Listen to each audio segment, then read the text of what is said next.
అవసరం లేదు. No issue. పేదల సేవలో కార్యక్రమానికి విచ్చేసినటువంటి మన ప్రియతమ నాయకులు, మన ఆశాజ్యోతి, నిరుపేద కుటుంబాలకి భగవంతులు, ఆంధ్రప్రదేశ్ నిర్మాణానికి, ఆంధ్రప్రదేశ్ యువతకు భవిష్యత్తును కల్పిస్తూ గడిచిన 30 సంవత్సరాలుగా ఆయన చేసినటువంటి ప్రయత్నంలో ఎంతో పెను మార్పులు తీసుకొచ్చినటువంటి మన ముఖ్యమంత్రి వర్యులు శ్రీ నారా చంద్రబాబు నాయుడు గారికి పాదాభివందనం చేసుకుంటూ స్వాగతం పలుకుతూ మనందరం కూడా హర్షాలతో వర్తించాలని కోరుకుంటున్నాను.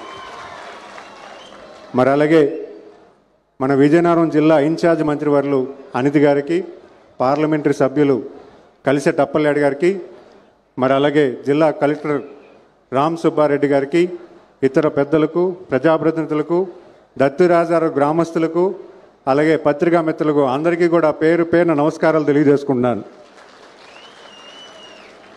సార్, మొదటిసారి మా జిల్లా రావడం, మా గజపతినగరం నియోజకవర్గం రావడం, దత్తి గ్రామానికి రావడం మా అందరికీ చాలా ఆనందంగా ఉంది సార్.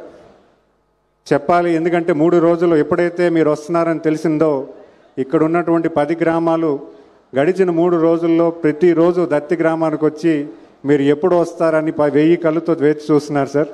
వాళ్ళందరూ కూడా ఆనందం ఎంతంతా లేదు. మిమ్మల్ని చూడాలని, మిమ్మల్ని కళ్ళారా చూడాలని ఎంతో తమిస్తున్నటువంటి వాళ్ళందరి తరఫున నేను మీకు ధన్యవాదాలు తెలియజేసుకున్నాను సార్.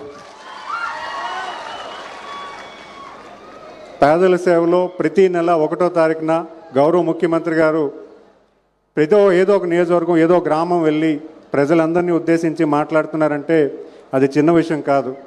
ఆయనకి ఎంతో బిజీగా ఉండి ఎన్నో పనులు ఉన్నా కూడా ప్రజలు ఎలా ఉన్నారు, వాళ్ళ సంతోషం బాగున్నారా లేదా, వాళ్ళని చూసి వాళ్ళకి ఏమైనా కష్టం వస్తే అన్ని కష్టాలు తెలుసుకొని పరిపాలన కరెక్ట్ చేసుకుంటూ గడిచిన 18-16 మాసాలుగా ఈరోజు కూటమి ప్రభుత్వం ముందుకు వెళ్తున్న తరుణంలో ఈరోజు మన గ్రామం రావడం, మన కష్టసుఖాలు తెలుసుకోవడం మనందరికీ కూడా చాలా ఆనందదాయకం.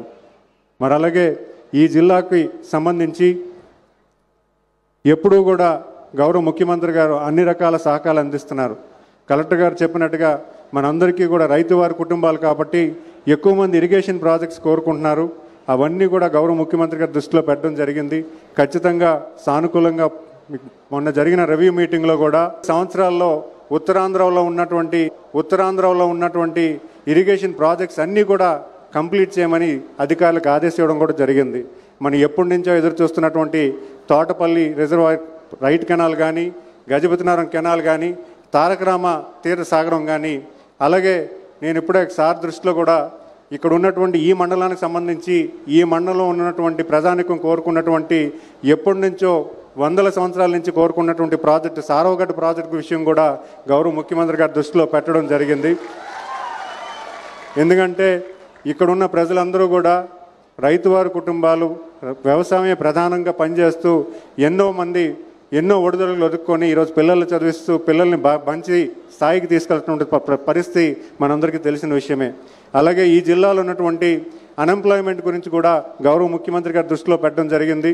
ఎందుకంటే ఇక్కడ ఉన్నటువంటి ఇండస్ట్రీస్ను ఫెడరలైజ్కున్నటువంటి ఇబ్బందులు ఉన్నాయి, అలాగే జూట్ ఇండస్ట్రీస్కి ఉన్నటువంటి ఇబ్బందులు ఉన్నాయి, షుగర్ ఇండస్ట్రీస్కి వచ్చినటువంటి ఇబ్బందులు ఉన్నాయి.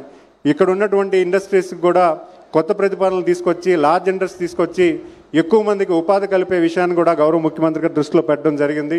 దానికి కూడా సానుకూలంగా స్పందిస్తూ కొన్ని ఇండస్ట్రీస్ని కూడా మన జిల్లాకి వచ్చే పరిస్థితి కూడా గౌరవ ముఖ్యమంత్రి గారు భవిష్యత్ కాలంలో కార్యాచరణ చేస్తానన్నారు. అది కూడా మీకు తెలియజేసుకుంటున్నాను.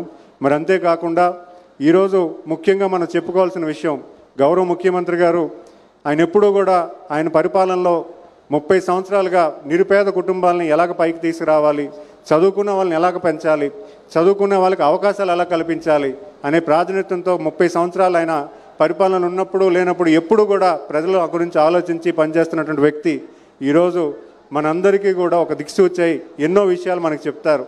అవన్నీ కూడా సూచన తప్పకుండా మనం అమలు చేసుకొని మన ప్రాంతాన్ని అభివృద్ధి చేసుకొని మనం రాష్ట్రంలోని, దేశంలోని, దేశ విదేశాల్లోని మన విజయనగరం నుంచి ఎక్కువ ప్రాతినిధ్యం ఉండేలాగా మనందరం కూడా ఉండాలని కోరుకుంటూ ఎక్కువ సమయం సార్ మాట్లాడతారు, మీ అందరినీ ఉద్దేశించి మాట్లాడాలని నేను కోరుకుంటున్నాను. మరీ ముఖ్యంగా నేను మొదటిసారి శాసనసభ్యుడిగా నాకు అవకాశం ఇచ్చినటువంటి గౌరవ ముఖ్యమంత్రి గారికి ధన్యవాదాలు తెలియజేసుకుంటున్నాను సార్. ఎందుకంటే ఇంతటి బాధ్యత ఎవరికి రాదు సార్. నాకు ఈ బాధ్యత అప్పగించారు. ఎంతోమందికి కుటుంబాలకి సాయం చేసే అవకాశం నాకు కల్పించారు.